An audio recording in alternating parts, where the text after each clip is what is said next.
Okay, good evening, everyone. This is the Common Council meeting for Tuesday, November 9th, 2021. I'll call this meeting to order. Everyone is present except Mr. Fire, who's going to be a little late today, and Ms. Spiros is joining us via Zoom. So please stand for the Pledge of Allegiance. Pledge allegiance to the flag of the United States of America and to the republic for which it stands, one nation, under God, indivisible, with liberty and justice for all. Okay, item C is the public comment period. At this time, the council president will recognize members of the public who have indicated a desire to address the council. Upon recognition by the council president, persons may address the council, first stating their name and address. The council may act on emergency matters introduced by members of the public. Mr. Patton.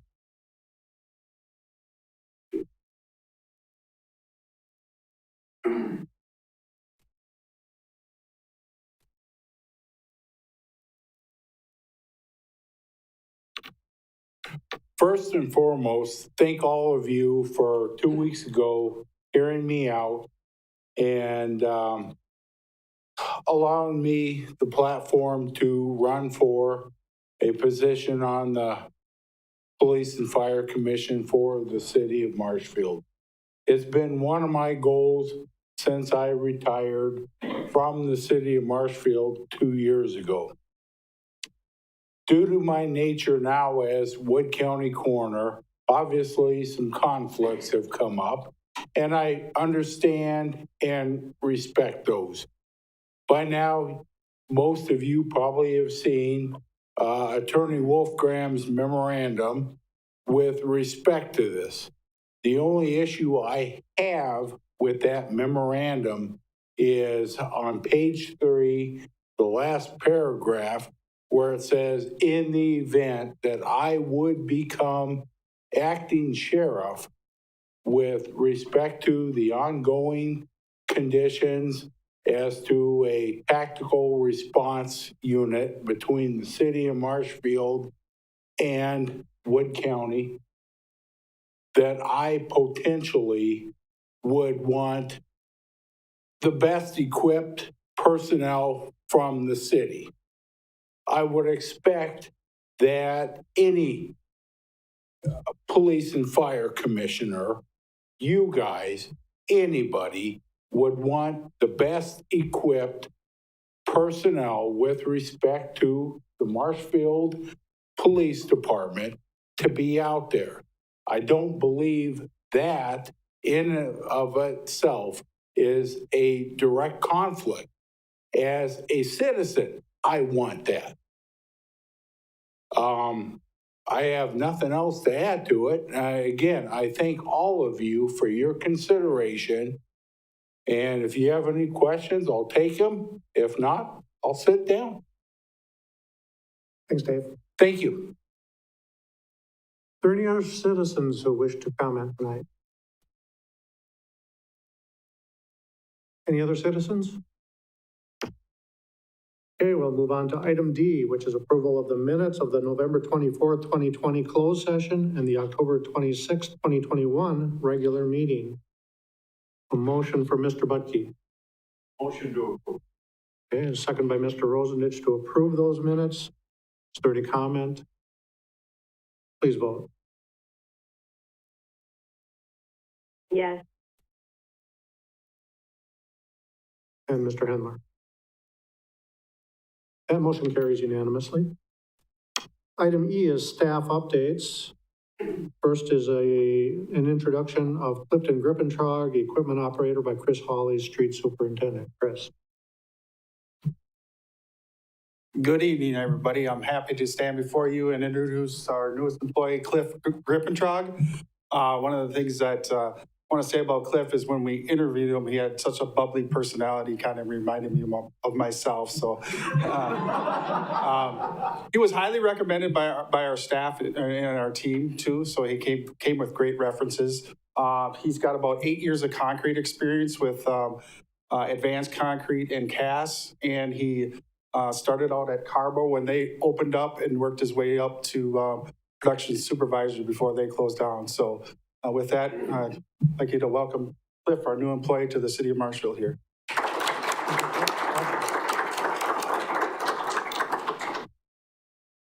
And Steve, you have a staff update for us.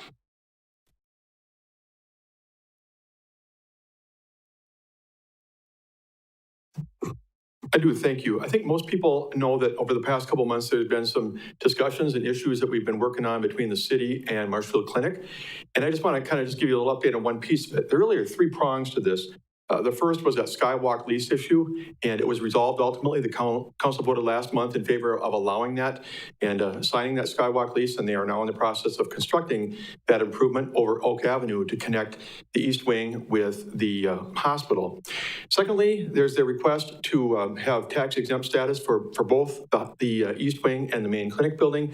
Those discussions go on, and we'll see what that plays out down the road. But what I want to update you on tonight is the third piece of the puzzle that came up during these conversations, which is, could there be more communication between the parties, regular intentional communication, not just when things come up. So there's been conversations going on, and I had a really good meeting with Pat Board, the Chief Administrative Officer from the clinic last week. We came up with several ideas, and you're going to be hearing more about these. I'll be sending them to you soon. But really, it's kind of the idea that we meet on several levels. First of all, Pat and I are going to meet on a sort of regular basis to connect the dots and see how we're all doing. We're also talking about twice a year that the clinic would have someone come here and update the council on what they're doing, what their plans are, how things are going, what things they're working on. And we would do the same thing. I don't mean the whole council go there, but I would go over to one of their meetings along with potentially the council president if he's available, and just give an update on what the city's working on. It may not directly pertain to the clinic, some of it may, but just so that they know the things that we're dealing with and what some of our challenges are that we're working on, and we can have some dialogue that way. We also talked about periodically maybe a group of 3 or 4 of us getting together from each side and just talking about some long-term planning issues. I know that goes on at some level. Josh has been working on campus master planning with them, and I know that our public works staff talks to them about some of the planned improvements in the future, but sort of an intentional discussion about where the city and the clinic are going and how we can perhaps collaborate where possible.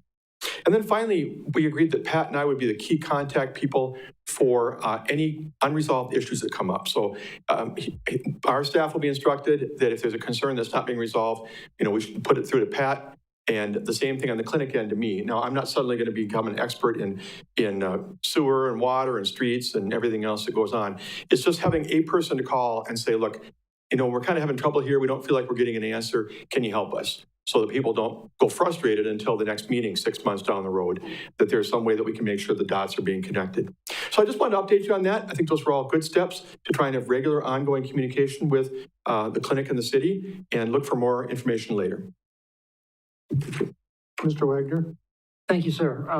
Steve, you said there were 3 issues, the Skywalk, which is okay, it's done. The other one was a tax exempt status. Has there been any movement trying to negotiate away from the demands to for the 2 things? Number one, the reduction in the value of the property, and the second one is the reimbursement of 2020 taxes. Is there any attempt or any talk about setting up some kind of negotiating scenario between the city and the clinic's attorneys? Yeah, there are conversations going on right now, primarily legal, between the attorneys about some of the issues with a pilot, how that could be structured. Would it be something that could work for both sides? And some of the things that you're talking about as well. There's really nothing I can report. I think ultimately it will probably come back to a group of individuals from both sides getting together. But right now, it's mainly kind of the legal framework of where we stand. Thank you. Mr. Buckey? Thank you. I would just ask Steve that you look at including maybe like we did with the assessor service interviews and so on and so forth, that we look at having, in that case, Mr. Wagner as chairman of finance, myself for public works, get together.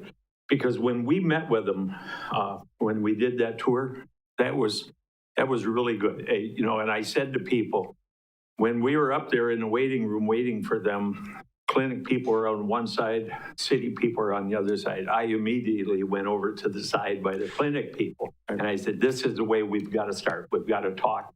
I had great conversations with the clinic people, and that's what we need, is to be able to talk with them and avoid any conflicts. Otherwise, your plan is great, but I would like to include that. No, and I agree. When we talked about maybe 4 of us from the city and 4 people from the clinic getting together every 2-3 months to talk, I never intended for that to be 4 staff people. I intend for that to be at least 1 elected representative, perhaps 2. We can talk about who sits down with whom, but very definitely, no question about that. We need to have at least representation from this body too, in terms of talking about where the city is going and where we want to know what they're headed toward.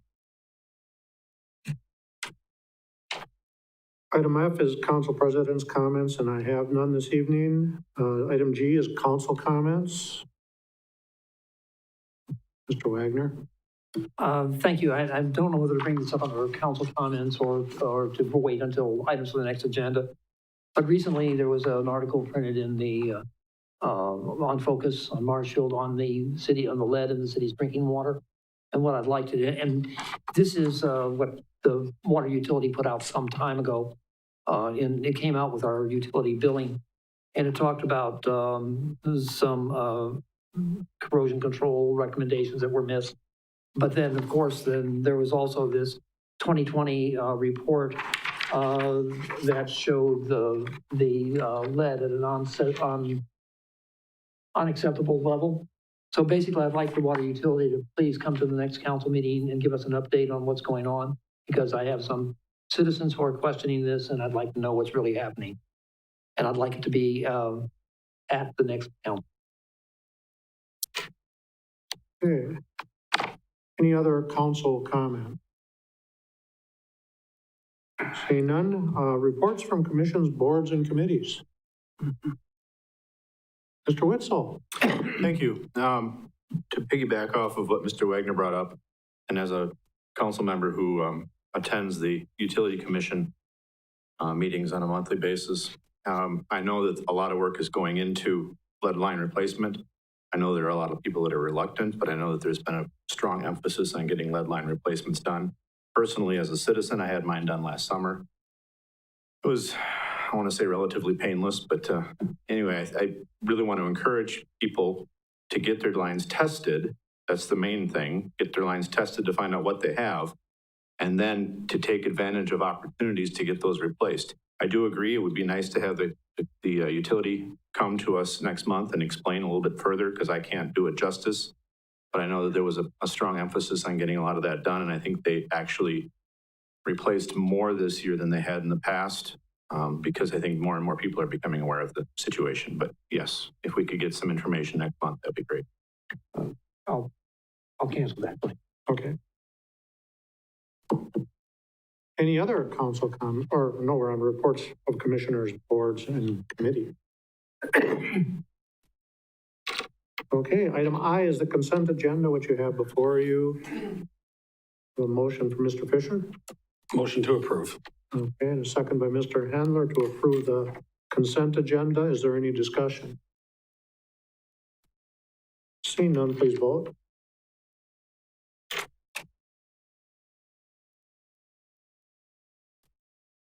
Mrs. Spiros? Yes. Okay. And that motion carries unanimous. There were no items removed from the consent agenda, so we'll move to item K, which is a second reading of ordinance number 1466, amending section 310 of the City of Marshfield Municipal Code pertaining to aldermanic districts and aldermanic district boundaries, presented by Ed Wagner, Redistricting Committee Chair. Mr. Wagner. Okay, we've had those, the new district boundaries put in the paper. They've been in your packet, and you've seen them before. I have not received anything from any citizen, nor have I heard anything from you guys. So that's good, I suppose. Anyway, the point is, if there's no objection, I recommend we pass this. The county passed their portion of it this morning. And there were no questions there either. So this one was relatively easy because it built on what was done in 2011. We didn't go back and reinvent the wheel. So basically, it's there are not a lot of changes in the ward district. I think I lost 2 or 3 blocks over on the northwest side of mine. I don't know if anybody lost anything else, but anyway, it's there, and I would recommend the approval. Mr. Witzel, your motion. Move to approve. Fisher seconds. Okay, we have a motion to approve ordinance number 1466. Any discussion? Seeing none, please vote. Yes. And that motion carries unanimously. Item L is a request to approve general concept of proposed sculpture park located within Wildwood Park and refer to the Plan Commission for review once a draft design has been completed, presented by Josh Miller, Development Services Director. Josh. Thank you. I don't have a whole lot to add to Mark Nelson's presentation from 2 weeks ago. I think he did an outstanding job. He's really done a great job leading this group through this process. Really what the group is looking to do is to get approval or authorization from the council that this general location and the concept of what they're trying to do is acceptable with the council, so that they can continue work on that process. And it would begin with hiring a design firm to help come up with a design, which would allow them to identify a budget and maintenance costs and security and other things that are needed for the build out of the park. Eventually, the council or the city would ultimately have to take over the park because it would be a public project. But this group is dedicated to working with the community foundation and do some fundraising. And obviously all those steps would be approved by council at a later date. But right now we don't know what the cost would be. We don't know exactly what it would look like. So essentially they want approval or seeking approval to place the sculpture park at the location at the Wildwood Park. And the map is kind of a rough boundary of where they're looking for approval. And per state statute, it would be referred back to the Plan Commission when there's an actual design, so then they could review that design. But it certainly won't be the last that you hear of this process with the council. We'll provide updates, and as things progress, we'll make sure the council keeps informed of the project. With that, we'd look to recommend approval of the general concept and location of the proposed sculpture park and ask that you refer to the Plan Commission as required by Wisconsin Statute 6223, paragraph 5. Okay, Mr. Witzel, your motion. Move to approve general concept for proposed park and to refer to Plan Commission. Okay, that's seconded by Mr. Varsho. Mr. Witzel, you have the floor. Thank you. Just one comment. I like the idea. I think that Wildwood Park is an awesome place for this to end up. The only hesitation I had was that area is used for a lot of other things, whether it's Maple Fall Fest or those types of things. I would like to make sure that, however this is put together, that there's a way that there can be some separation. I mean, I can't think of another place in the park to put it.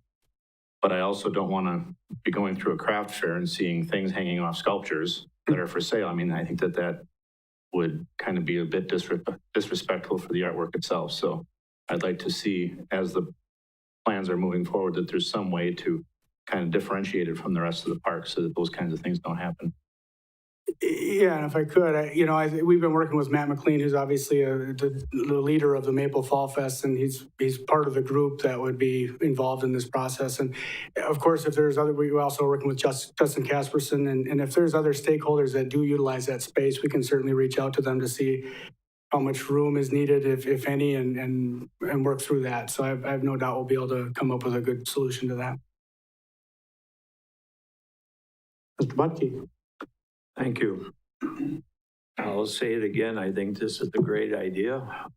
I think it'll draw a lot. I know it'll draw a lot of more people to the zoo.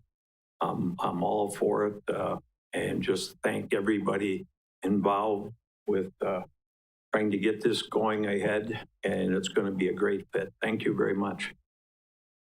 Mr. Hendler.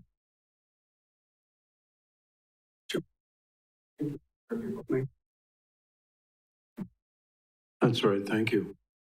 I think this is a wonderful opportunity for the city of Marshfield. because it has a national and statewide recognition of the artist itself. And I think for us to pass up an item like this on technicalities would be detrimental to the city. So I support this wholly. Any further comments or questions? Motion is to approve the general concept and location of the proposed sculpture park and refer to the plan commission. Please vote.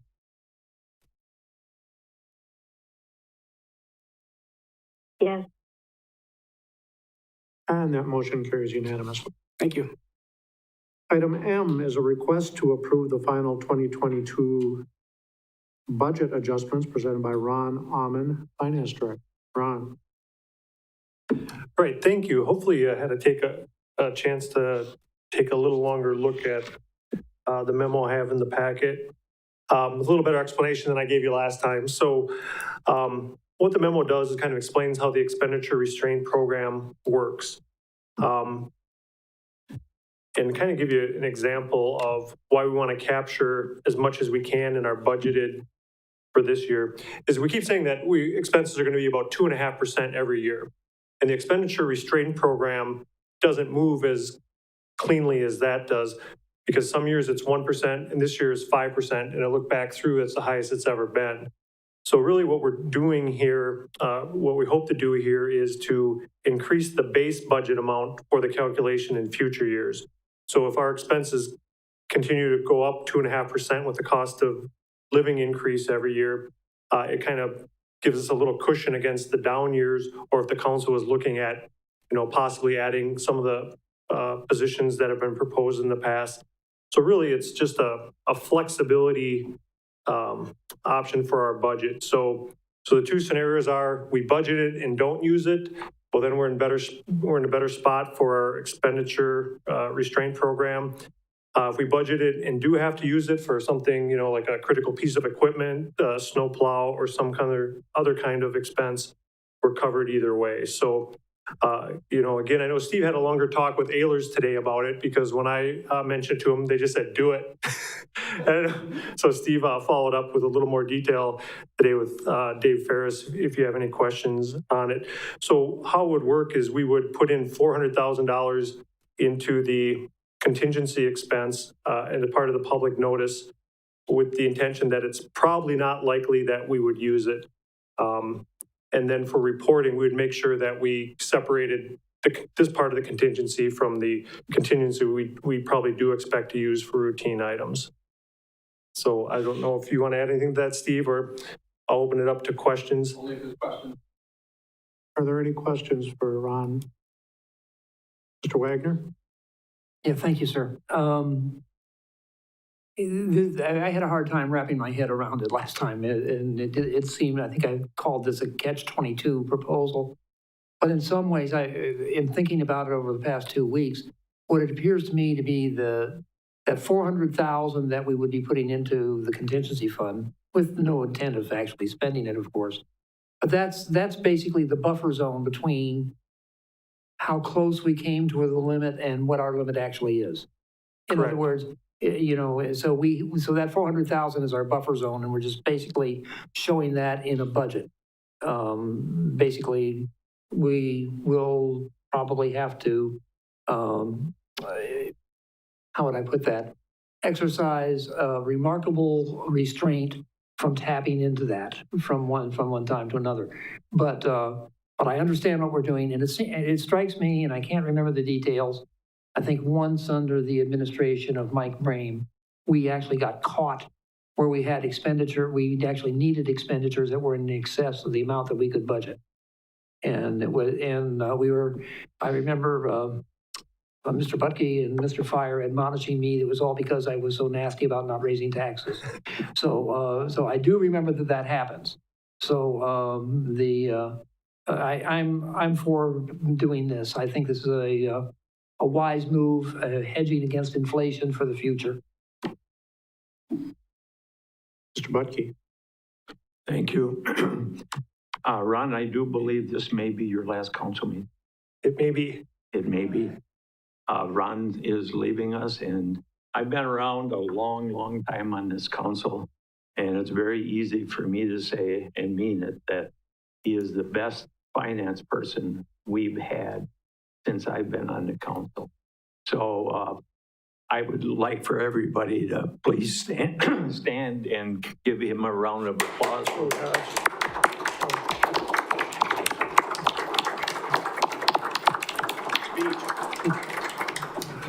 Thank you. Yeah. Yes, thank you, Ron. Mr. Witzel, you're up. Thank you. So I do understand the concept behind this. The only question I have, I guess, is what protection is there from overspending? So we have this bucket of money that we don't intend to spend. We're playing this shell game in order to make sure that we're protected for the future. Does it require council action to tap into that money to use it for something? That's a good question. So what we've done with contingency is that we do budget contingency, and I think the other part of it's about $35,000. If we do use it, we do put it on the bottom of the treasurer's report of what it was and what the year-to-date balance is. We haven't spent any this year. And I think the only caveat we add to that is that we separate the $400,000 from the normal amount. And the intent would be not to spend it without council approval. But it could happen. Probably. Yeah.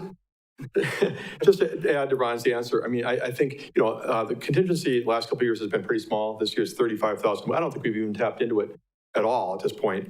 So we're pretty frugal about it. But, it's available if we need to transfer monies to make something work. But in the case of this 400,000, if you adopt this, definitely we'll be more proactive in terms of letting you know what's going on, seeking your direction. It would be something that would be there in case of serious problems. And we've seen them before. I know, people, Dan has brought to me before, hey, look, there's an issue going on with this facility, a boiler, in the old building, and whatever things come up. It's a cushion for us, but don't look for us to be spending anything more than we would otherwise. But we will definitely come up with a process to make sure that you're involved in it. You're not just going to wake up one day and find out that we've spent $250,000 of that. I will not let that happen. Because this is being done to serve our needs for the expenditure restraint program and really nothing more. Mr. Hendler. Thank you, Council President. Ron, you have been the most refreshing thing in finance over the last few years, and I really appreciate the candor, and I'm sure many of us on the council feel that way too. Is there any chance of reconsidering? Put the cash. Thank you. Thank you. I believe we're looking for a motion on this. Mr. Witzel? Motion to approve. And a second by Mr. Wagner. We have a motion to approve the additional contingency expense added to the budget. Are there any further questions or comments? Mr. Witzel? One comment, this does not change the already proposed tax change. Correct. So levy. So I want to make sure that the citizens know we are not changing what we had proposed for taxes. We're just juggling some things around for protecting the future. Absolutely. Thank you. If I could just add that briefly. Sorry, Ron. Oh, no, okay. Part of my conversation too, to make sure I fully understood it with Dave from Ellers, is picture it this way. We're increasing our contingency by $400,000. That is a general fund expense, but we're increasing fund balance applied with $400,000. In other words, we're telling the world we're going to use potentially up to $400,000 more of our fund balance from the general fund to offset that. So that's our revenue source to make this work. So we don't need any more levy money. We're not levying $1 more. And again, the reality is that it's not going to happen, so it really doesn't make any difference. But the tax rate remains the same. The issue that comes up is if someone says general fund expenses have gone up a little bit more, that part's true, but that's dependent upon actually incurring those expenses. So tax rate will not move 1/billionth of a penny. Seeing no further comments, please vote. Yes. Motion carries unanimously. Thank you.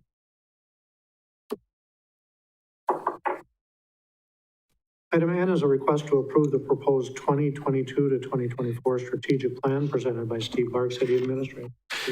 Thank you. Well, Tom took a little bit of my thunder away. I was going to dovetail on that's okay, the presentation that Ron made to thank him as well. But I'll add to that. He came here 3.5 years ago, started in June of 2018, and dived right in. Did a lot of good things. I think the thing you're most knowing him for, if you've been with us for a while, is the tax increment financing problem that we had, the transfers that were not being handled appropriately. And he has worked so tirelessly along with Eller's staff and our auditors and others, and this body, what you guys have done in terms of making decisions for expense reductions in some cases, increasing taxes in others, has gotten us to a much better place. We're in a far better place than we were 3 years ago. But there have been a lot of other things that you haven't seen that he's done in terms of, making sure that fair allocations are being done to the TIF districts and to the enterprise funds of costs that are incurred in this building, that's reflected properly. His role in the budget process this year, obviously Ing and his staff did a great job by getting new software that we've all been working with here, but Ron took that and ran with it to prepare the budget document and lead the charge in terms of a process that, led to a good conclusion here too. So I'm very grateful. I'll miss him and thank him for his 3.5 years. Wish him all the best. Moving on to the upcoming, to the strategic plan. I want to call your attention before I put up my little PowerPoint to the fact that we did meet back on September 14th. I presented a draft plan from staff, and there were a few issues and concerns raised, the biggest of which was communication. Where's the public communication? Does the public know what we're talking about for the next 3 years, from 2022 through 2024? Have they had a chance to weigh in, give input, give feedback? So that was the biggest thing, and Tom Laux worked hard. I worked with him as well to try and make sure that we got the word out to all platforms we possibly could, all the resources he has at his disposal, from website, Facebook, the cable television, traditional media, whatever it is, to let people know that they could weigh in and we wanted their input. I'll talk about that input in just a second. We also had comments from council members Witzel and Fisher in particular about some things that they wanted to see maybe looked at, and I'll walk through those briefly. So what I'm going to give to you tonight is an update on that plan, some changes that have been made, and then we'll see where it goes from there. Councilmember Witzel had brought up the fact that he wanted to see the phrase citizen participation changed in one of the communications items to either citizen involvement or citizen feedback. We've made that change to citizen involvement, which I think encompasses the whole realm of trying to get the public engaged in what we're doing. He also asked that there be measurables looked at. We take a look at trying to tighten them where we can. It's always hard with measurables because some of them are easier than others to wrap your arms around and try and say, look, we'll do this by 2022. Some of them are more ongoing and they're a little bit harder to get your arms around because they're sort of ongoing things you're trying to improve in that don't necessarily have finality. Councilmember Fisher brought up that we ought to look at merging projects where we can. The biggest one you mentioned, Adam, is the Public Works Garage and the Police Department expansion. And that's really been hard for us to get our arms around because they're both very high dollar projects, and yet, we want to see them move forward. However, we do have bonding issues. We have borrowing things we're working on with our debt load to try and contain that. So the idea of how we can kind of show what would it take to move forward instead of just having the idea that we're going to do everything came up. And Adam also noted that the wording on the ARPA funds is vague. I apologize to you. I made one change in this document that's not reflected in what you got in your packet. It's not reflected on my PowerPoint either. So, but if you do embrace this plan, this language that I'll add in a minute will be changed. Right now it says maximize use of American Rescue Plan funds. We want to add for eligible projects that offer broad benefit to the community. That is our focus. Ron's been heading up the team that has been looking at this along with other staff members, and we have $1.9 million allocated to us. We received half of that. We're expecting the other half soon.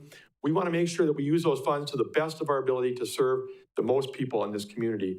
And that's one of the key goals that the committee is looking at. And then finally, there were comments made about the communications section and changes have been made, and I'll take a look at that here in a moment. So going to get the PowerPoint going here in a second.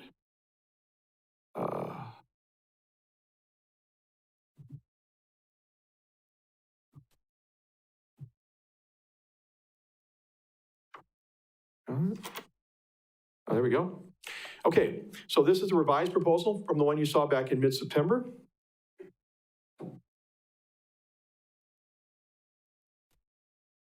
And And it's not clicking along here for me. I'm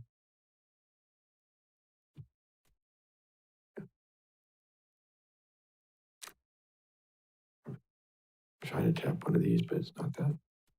What's them?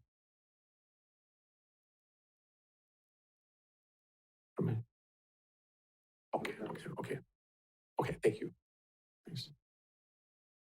Okay, so we talked again about the 7 strategic areas, 5 that were in the original plan from 2019 through 2021, communications, economic development, financial management, human resources, and infrastructure. And then we added 2, administration and quality of life. And as I walk through this, I'm not going to cover every item because I got to tell you, 85 to 90%, you've already seen it, and you've got it in your packet. There's no sense rehashing that. I'm going to point out the things that are different. The administration ones are still the same, working toward a citywide property revaluation, encouraging the greater use of technology by our citizens. That's one of those ongoing things. It's really challenging to measure, but we're going to try and do our best. And then greater orientation for the council, committees, boards, and commissions. We think that's important to get people off to a good start. Communications is one that's changed the most. You do have this in your packet.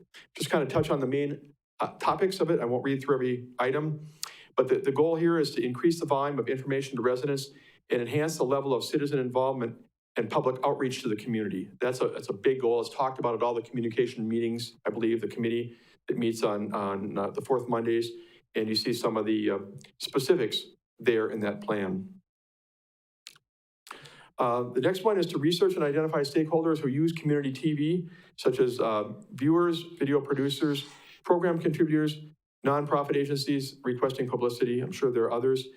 And again, you see the list of items. I don't mean to go too quickly here, but conducting surveys of viewers and studio and use of the equipment as well, identifying stakeholders and nonprofits that do business with us, so to speak, looking at the use of community television, reviewing and assessing the community television studies as far as what we're seeing in trends, and evaluating, possibly relocating the communications department to the 2nd Street Community Center. I think we probably touched on that before. The lease that we have over at the old City Hall runs through April 1st of 2024, so about 2.5 years more, a little less than that. And there's been talk about whether that's a long-term thing that we ought to stick with or whether we ought to look at building out in the new community center. So we'll evaluate that.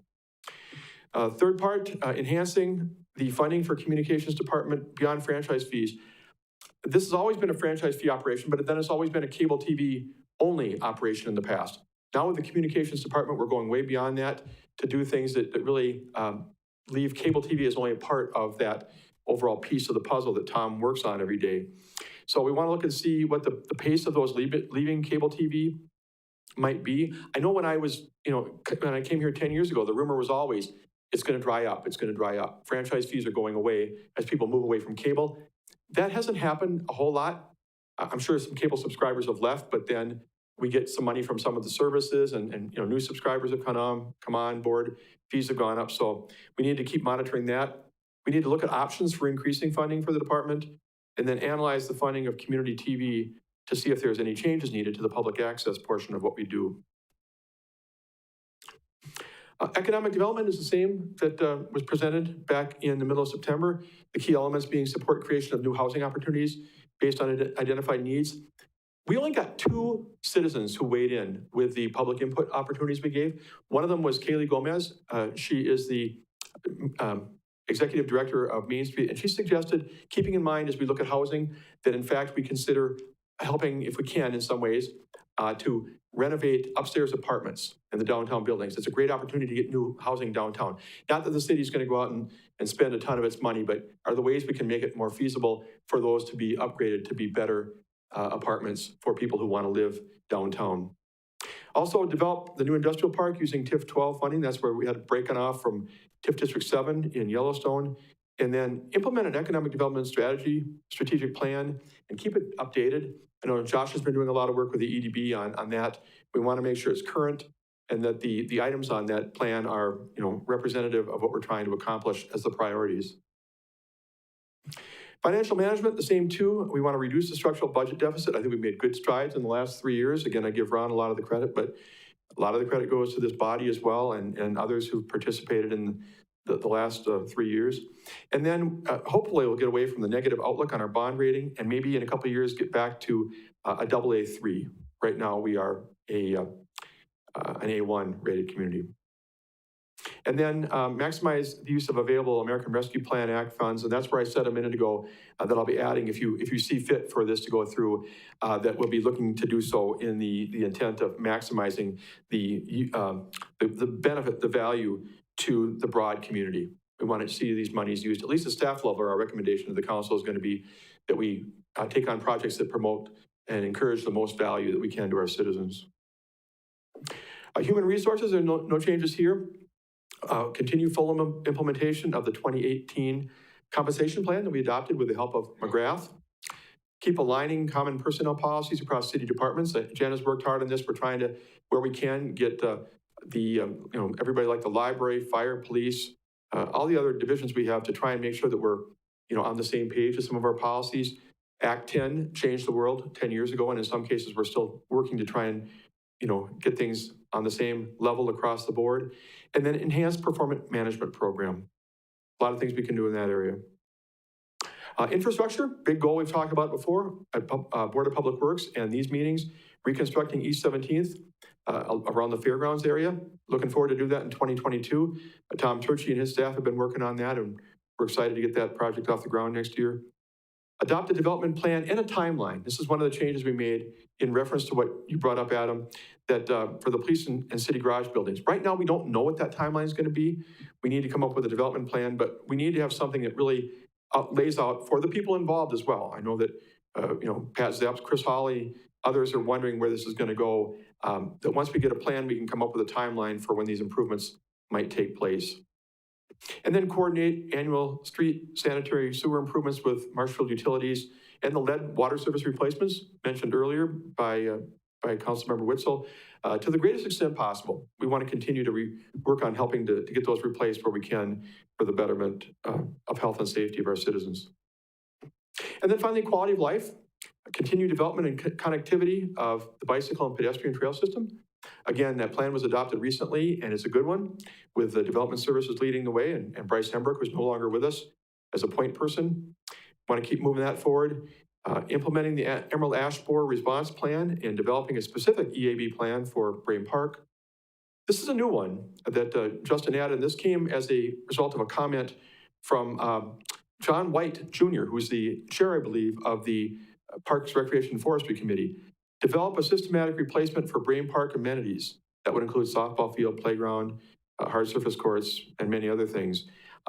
Brain Park has been identified as being in need for a while of an upgrade, a facelift, more than a facelift actually. And so we want to get that one on the docket. And then finally, continuing to improve the cemetery signage and public communications on the rules and policies. I think we all know that there was a problem back in 2020 that we dealt with and got through. It was a little bit awkward. Made a lot of progress this year with Justin working with Tom Laux, our communications director, to get the word out to people. Signage, publicity, any way we could tell people that we want you to clean up those things so that it's not a surprise for you when you see our crews coming out in October to kind of tidy things up. But we want to continue that in 2022. So wrapping up, looking at the status of the plan right now, the initial draft was presented to the council and discussed back on September 14th. Staff did take your lead on the ways that you wanted to see us notify the public and get their involvement, and that was done. We also reviewed your comments for any changes. Tonight, this is a presentation on a revised plan for your review and discussion, again, for the years 22 through 24. We are recommending approval of the revised 2022 to 2024 strategic plan. I'm very proud of it. A lot of the people in this room have worked on it in pulling this together and bringing it to you back in September. I would say that if you do want to approve it, I would suggest that you include that language I mentioned earlier on that one goal in finance about making the ARPA funding projects that we pursue having broad benefit to the community. But if you want to discuss this further or you want changes, we can certainly do that now and or place this on the agenda for November 23rd. So that's what I have, but our official recommendation is approval with that one change, and I look for your direction. We have a motion from Mr. Hendler. What's your motion? To approve. Okay. And a second by Mr. Butke. Mr. Butke, you have the floor. Thank you. Steve, I think it's a good plan. I would just like to have updates on this, how we're doing on this, whether it's annually, biannually, or whatever. In my time, and we've gotten much better at this, by the way. In my time, we always had all kinds of surveys under our desk and never looked at it that much, and so if we could just, as things happen, just update, hey, we took care of this, blah, blah, blah. I think it's a good thing to do to let citizens know that we are. Yeah, thank you, Tom. When we adopted the first plan for 2019 through 2021, we'd made a commitment to, at staff level, do a quarterly update to see how we're doing, and then to come to the council for twice a year updates. And the second one, later in the year, to see if there's any tweaking that needs to be done to the plan. We got off to a good start, and then COVID came, and I think as we got further into 2020, it slid, and I apologize for that. But we will definitely plan on twice a year updates to the council at least. And that second one late in the year will be to see if you want to make any adjustments based upon what you're seeing. Mr. Wagner. Thank you, sir. Basically, when you mentioned, you mentioned a few things about, or one thing about dealing with ARPA, dealing with the funds and trying to find projects that would basically have a longer term. There's also, I think there's also an opportunity. I think Lance Plimmel said so again this morning from the podium. He said that the county is sitting on $14.1 million. And basically, he understands, and I think that it's great that he made this connection, that there are certain economic development type projects that the county would be happy to participate in, because the county becomes a direct beneficiary with the city. So if there's something out there that costs more than we can afford, if it benefits the county also, we should bring it to them. So that brings up another thing that you should maybe mention in this, and that is that we should seek basically areas of opportunity and cooperation, not only with the county and for funding units. But by the way, there's this 14.1 for the county, and I think the total amount of ARPA funds available to all the jurisdictions in the county is very close to $25 million. And so basically his vision is that we can basically get a bigger bang for our buck by cooperating with each other. And so I'd like to see something about intergovernmental cooperation. And while I'm on that subject, one that we must look at and we must develop a better relationship with is the CDA. And I'm sure Mr. Handler and Mr. Butke as well, can give you a much better reason for cooperating with them, especially when I see that Kaylee is talking about housing upgrades. That's something that you should be talking to the CDA about, like right away. That's important. So I'd like to see if at least the tip of the hat to intergovernmental coordination, if not a whole paragraph. Okay, but that's my only real criticism of it, other than the fact that this is internal. This is what staff wants to do, and basically, you said this would be our time for input, so I'm using it to the natural extent I could. So anyway, those are the kind of things I'd like to see. If there's ultimately a move at the end of this discussion to approve, we'll certainly add that. The city clerk can get the wording in terms of, along with the other wording that we're adding to ARPA, making sure that we pursue opportunities for intergovernmental cooperation. I really appreciate knowing about the county. I know Josh goes to the seed meetings, and if there's any possibility of working with them on some of those funds, that would be great.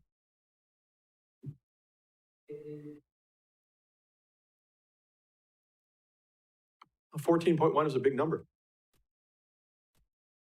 Mr. Fisher. Thank you, Council President.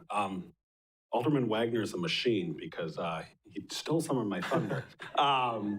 So I've never met someone who researches everything to the exact letter. But no, he did steal some of my thunder. I agree with him, which might come as a surprise to him.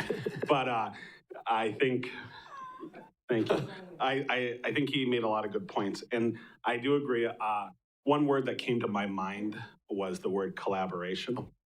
And essentially that's what you're talking about, Alderman Wagner, and I agree with you. I think we need to really collaborate more with not just Wood County from the ARPA funding standpoint, but even just some of our other partners like CDA, like Mackey, like Main Street. How do we continue to build up those relationships and make them stronger for the betterment of the city of Marshfield? And I'm not saying they're not good. I'm just saying, how can we further collaborate even? I also really appreciated the comments from Kaylee because I've been hearing a lot of concerns from people about some of the downtown housing. So on the first floor of the commercial space, but on the second floor, there's a lot of apartments, and I'm hearing horror stories about unlivable spaces. Now, haven't walked through them, so I haven't seen it with my own eyes. I can't say if that's true or not, but it's concerning to hear that from a couple people. And so what can the city do to really make sure that our downtown housing is not just adequate, but beautiful and in a place people want to go? I mean, if you look at other communities, it is becoming very popular to live in urban downtown settings, even in, I believe, rural Wisconsin. So how can we enhance the downtown from a housing experience? I 100% agree with Kaylee. I was really pleased with this, Steve, so thank you for the changes and the plan. This is more of what I was looking for, so thank you. The only thing I'm gonna say is, and this isn't necessarily about this plan, but even just moving forward in the future as we talk about strategic plans, and I've said this to you privately, but I'm gonna say it publicly, I think we need to begin to ask bigger questions, like what are the values of the city? What is our vision for the next 5-10 years? What kind of community do we want to live in? What is our mission? I just feel like we need to be even more forward thinking. These are great goals and we need goals. But oftentimes when I'm thinking from a planning standpoint, I try to work backward. What's my vision? What's my end goal? And then I go backward. And sometimes I feel like that's the missing piece with the city is what do we want to see 5-10 years from now? So again, I love the plan, fully supportive of this, but that's something I'd like to see. Thank you. Thanks, Adam. And I think, those of you who have been on the council for a while, back in 2015 and 2016, we did have a strategic planning movement with the council and the old building. And a lot of it was focused at that level. We actually looked at mission and vision statements from other communities across the country. We talked about, I remember the conversation at one point being, what do we want to be when we grow up?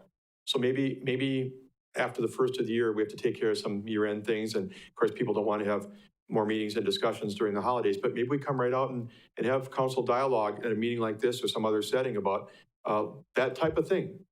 Maybe the 35,000 foot level. I always call it the 30,000 foot level, but maybe when you're looking at the future and what you want to be down the road, beyond projects, beyond, specific improvements, not a bad idea. Any further questions or comments? Okay, the motion before us is to approve the proposed 2022 to 2024 strategic plan with the added language regarding the AARP. ARPA. They needed a better acronym. This doesn't come out very fluently. Yes, the ARPA monies.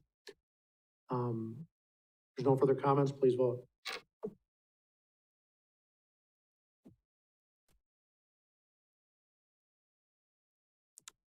Yes. And that motion carries unanimously. Item O is a request to appoint Jennifer Selensky as acting finance director, presented by Steve. Thank you. Back in the summer, we hired Jennifer Selensky as accounting manager. Jen and Ron in particular worked on that with the recruitment process, and we got somebody excellent. She comes to us with a great depth and breadth of experience and education in the area of accounting and finance. Most recently, she's been a staff accountant for the city of Fort Collins, Colorado for 6 years. And I think the last thing that she expected when she started with us on September 20th was this conversation at a council meeting about being named acting finance director. But with Ron's departure, that's where we find ourselves. So she does have the skills and abilities to lead us through this time in that capacity. And I would recommend that you appoint Jennifer Solinsky as our acting finance director effective on November 22nd. Mr. Fisher, your motion. I'll make a motion to approve the appointment. And a second by Mr. Wagner. Is there any discussion on that? Seeing none, please vote.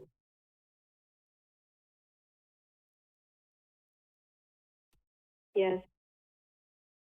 And that motion carries unanimously. I'm seeing a trend here on this unanimous voting tonight. It's nice to see for a change. Item P is a request to hold a special council meeting on Monday, November 29th at 5:30 PM for the public hearing and approval of the 2022 budget and the tax levy. Again, presented by. Thank you. I'll just keep standing here. I apologize. This is not the first time we've had to have a special meeting for this, but we don't like to. We like to have this in conjunction with a regular meeting. What happened was, as soon as we didn't ask for and get your approval on the adjustment to contingency that we did tonight, it meant that we really couldn't publish the official public hearing notice in the official public newspaper, the News Herald, laying out for the public that 15 days or more from now, we're going to consider this. So the idea of having the public hearing on the 23rd at our next regular meeting suddenly wouldn't work. You have to have that 15-day window. So the day that has been floated, and I know that Amy has talked to you, and it sounds like it works for most people, is Monday, November 29th at 5:30 p.m. I pledge this will be the one item meeting that you're hearing me talk about right now. We would have the public hearing, give the public a chance, and then based upon, excuse me, any comments that they made or any other things that you've thought of, we would then have discussion and hopefully adoption of the budget and tax levy. That would give us the 2.5 weeks, or roughly 2.5 weeks that we need to get the tax bills out. So that would be my recommendation, that we schedule a special council meeting for Monday, November 29th at 5:30 p.m. Mr. Fire, your motion. Okay, and a second by Mr. Rosendich. I'll just briefly comment that I will not be available that evening, but as Steve and I discussed, my role would probably be to call the meeting to order and turn it over to Mr. Wagner anyway. So we'll just start out with Mr. Wagner that evening in the chairing the meeting. Is there any other discussion? Seeing none, please vote. Yes. And motion carries Thank you. unanimously. Item Q is a request to appoint Lyle Lang of 800 Maryknoll Avenue to the Fire and Police Commission to complete a vacant term ending in 2024. You've been provided with the information from the city attorney regarding the form of a memo regarding the reasons for the change in that. Mr. Lang is not here tonight, but there's no recommended action at this time unless the rules are suspended. So we'll look at this again in 2 weeks. Are there any questions? Adam? Sorry, I can't click the button there. Could we just for at least, well, now it's there. Could we at least for the public, can you share why there is the change? I mean, I know we had the public comment, but can you give a brief explanation, you Sure. or the I'll ask city the attorney? city attorney to explain. This thing was raised for somebody much higher than I. So it was raised here at the last meeting, whether there was some kind of a conflict. There isn't a conflict as to Mr. Patton per se. The conflict arises really in what's called an incompatibility of offices. And that arises not by virtue of statute, but by virtue of common law. The idea that there are certain positions that have an authority that could end up having either a conflict with another position's authority. And that's where we ran into an issue here. And the law on that is such that you don't have to look, you don't get to look at how likely is it to be a problem or the character of the individual There was nothing in this whatsoever that would have indicated that Mr. Patton would somehow do something wrong. It's the idea that you just simply can't be in a position like that, and you can consider it kind of like it's not okay to be your own boss. And one of the things that can happen here is that because Mr. Patton's position by statute, he is required as the coroner to commit to the fact that he would become the sheriff in the event that the sheriff or undersheriff weren't available. And if he's sitting on the Police and Fire Commission, he could literally be in a position where he's on two different law enforcement agencies or representing two different law enforcement agencies. There's some other issues that have to be addressed in that regard, but that's the gist of it. It ends up being that there could be an eventuality where he wouldn't be able to act in one of those positions. Mr. Fisher. Thank you. I just really wanted that to be shared because I want us to be very transparent with the comments that were made in public comments and give people maybe more of a holistic view of those comments and why they were made. Personally, I'm disappointed. I think you would have been a great addition. But thank you for sharing that. I appreciate it. Thank you. Disappointed as well. But I look forward to Mr. Lang being approved at the next meeting.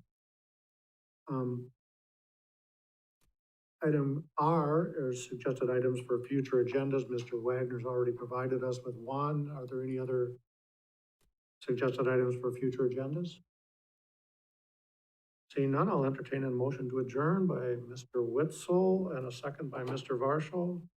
Please vote. Yes. Oh, I thought I hit my button, but it's not responding. Mr. Rosendich, you want to stay? And that is also a unanimous decision, so we are adjourned.